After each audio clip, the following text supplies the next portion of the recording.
Bem, amigos, hoje estamos em São Paulo, evento que está sendo coberto de forma exclusiva pelo Direito de Cidadania.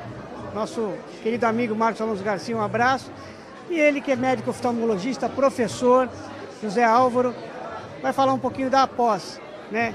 Que são pessoas que têm olho seco e que nós vamos discorrer um pouquinho, acho que é importante. Eventos dessa envergadura, que a gente talvez faça que as pessoas tenham um pouco de consciência e aprender que prevenção é o melhor caminho na área da saúde, né? Bem-vindo ao Direito de Cidadania, José Álvaro. Muito obrigado, boa noite a todos. A APOS, a Associação dos Portadores do Olho Seco, ela já vai completar 10 anos e ela é formada basicamente por médicos, pacientes e familiares e apoiadores. E a gente, nesses 10 anos, a gente tem procurado divulgar o que é olho seco, e é muito comum, bem como também favorecer o acesso dos portadores de olho seco grave a medicamentos, a tratamento, apoio psicológico, já que é uma condição que traz muito desconforto e os casos mais graves também podem trazer a cegueira. Então a gente tem buscado justamente dar esse apoio. E uma das atividades, uma das novidades da APOS que nós vamos apresentar nesse evento é o primeiro estudo epidemiológico, o primeiro estudo brasileiro sério que buscou justamente determinar quantos pacientes são portadores de olho seco aqui no nosso meio. Esse estudo foi feito num bairro aqui em São Paulo e os resultados trouxeram uma grande surpresa para a gente, em torno de 22% de pacientes com olho seco acima de 50 anos. Então, esse tipo de atividade, de apoio é que a gente tem buscado ao longo desses 10 anos. José Álvaro, veja bem, o que a gente verifica hoje é a estatística, né? Medicina, tudo vive de número. 18 milhões no Brasil, é um número muito alto. A internet, celular, computador, faz com que as pessoas forcem mais a visão.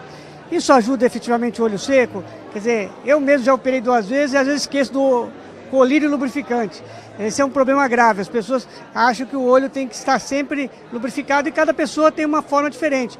E há uma carência muito grande nessa área também, eu vejo nessa questão, viu, Zé Álvaro? Você é especialista, a gente tem lá o doutor Eduardo, irmão do Marcos Alonso Garcia. Quer dizer, hoje a gente tem a especialização da especialização. Isso preocupa, né? As pessoas às vezes não têm ciência de uma doença, porque acham que as doenças são comuns e tem doenças mais graves que a gente não sabe. 18 milhões é um número considerável, né? Você lembrou bem, é muito comum. E como você disse, o olho seco é uma doença do mundo moderno. Piora com certeza com o uso de computador em ambientes com baixa umidade relativa do ar, ambientes com ar-condicionado. Então, realmente, ela acomete um grande número de pessoas. É claro que os casos mais graves, que são os casos que acabam levando a problema sério de visão, são uma menor parte desse grande percentual. Mas, sem dúvida nenhuma, ele está muito ligado e pode piorar em situações como a que você mencionou.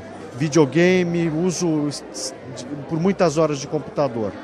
Olha, hoje eu acho, Zé Álvaro, a gente infelizmente vive uma discrepância muito grande, né? Naqueles centros menores, dificuldade. Nos grandes centros, tem a prefeitura que dá remédio, tem o estado que dá remédio, tem decretos municipais que às vezes a pessoa vai numa farmácia e compra um remédio que custa R$100 por R$18. O problema grande no Brasil realmente é as distâncias, né, José Álvaro? Porque os grandes centros estão bem aparelhados, bem equipados com profissionais. Agora, quando a gente fala nos rincões do Brasil, aí realmente a coisa, acho que a estatística aumenta na questão daquilo que às vezes a gente nem sabe o que acontece, né, José? Você comentou muito bem. Nesse sentido, o papel de uma associação como a APOS é fundamental. Nós, há 3 anos atrás, nós confeccionamos 12 mil kits diagnóstico para orientar o médico a fazer o diagnóstico correto de olho seco. Distribuímos para todo o Brasil, para todos os estados, os mais periféricos, para justamente dar essa orientação. E é fundamental que o paciente que sinta desconforto ocular, ele procure oftalmologista. Como você comentou, muitas vezes o paciente procura a farmácia e o farmacêutico vai dar aquele colírio que ele tem a comissão dele e muitas vezes o colírio pode não ser apropriado e pode até agravar o problema do olho seco. Se não for um lubrificante apropriado, prescrito pelo médico, pode até trazer um problema extra para o paciente. Então é muito importante o paciente ou a pessoa que tem desconforto ocular procurar o oftalmologista e ele vai indicar a medicação correta. Então toda essa orientação é importante. Tenho certeza que você não vai pedir para me editar essa pergunta. Eu vou fazer para você, porque você é professor, capacitado. O Marcos Alonso, às vezes a gente fica meio preocupado em falar certas coisas, mas se pessoas com nível superior, com qualidade técnica, não falarem que o programa hoje na internet vai para o mundo, eu vejo em algumas óticas, José, faça sua consulta aqui grátis. Isso é um perigo, né? Mesma coisa que minha mulher que está grávida for operada por um açougueiro. Eu, como advogado, começar a arrancar dente. Quer dizer, é preocupante essa forma, a gente tem que falar. Boas óticas, bons profissionais, mas temos que estipar essa forma de trabalho leviana, problemática e perigosa, né, Zé Álvaro? Como você falou, tem que ter um profissional qualificado para atender as pessoas. Não ir na ótica e fazer lá seu exame oftalmológico como que aquilo fosse o ovo de Colombo, né, Zé? Exato, é um ponto fundamental. E não somente isso, acho que também uma coisa que a gente tem que lembrar é que nessa primeira consulta que a pessoa vai procurar um óculos, muitas vezes, se o profissional não é um profissional médico, vai escapar dele a oportunidade de fazer um diagnóstico correto de alguma coisa mais grave que pode estar por detrás do problema de refração. Então eu acho que não é uma coisa, vamos dizer assim, é perder a oportunidade de você tratar uma coisa na hora certa. Muitas vezes até a ótica consegue fazer um óculos mais ou menos, mas eu acho que o fundamental é você medir a pressão do olho do paciente para ver se não tem glaucoma, é você ver se o paciente não tem uma doença da retina. E esse exame inicial da refração, com todo esse conjunto de avaliação que o oftalmologista é capaz de fazer, eu acho que tudo isso daí realmente cabe ao profissional médico fazer.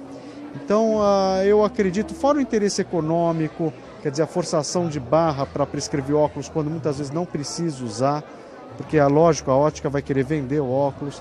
Então, eu acho que isso daí contamina um pouco o ato médico e a oportunidade de fazer um tratamento e passar uma orientação correta para o paciente. Olha, Zé, eu realmente, antigamente, criticava a minha classe dos advogados. Hoje eu vejo médicos ruins, dentistas ruins, tive essa experiência, acho como você vai num restaurante, um mau garçom te atrapalha, estraga um evento.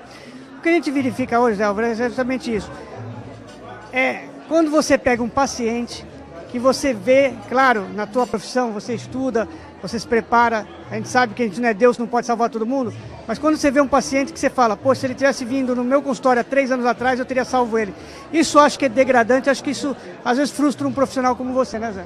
Sem dúvida, é isso daí mesmo. A gente costuma pegar esse tipo de problema. Desde o paciente que chega usando, por exemplo, colírio de corticoide há meses, com glaucoma e catarata, às vezes um paciente jovem que não precisava ter tido esse problema, por falta justamente de uma orientação correta, bem como também muitas vezes a gente pega paciente que fez um óculos e está há meses sem tratamento de uma doença como o glaucoma. Então, é justamente o que você comentou. Eu acho que precisa realmente passar na mão de um especialista, da pessoa preparada, para não só prescrever o grau, o óculos, mas também o colírio correto e fazer a prevenção, né? Porque cegueira muitas vezes é irreversível.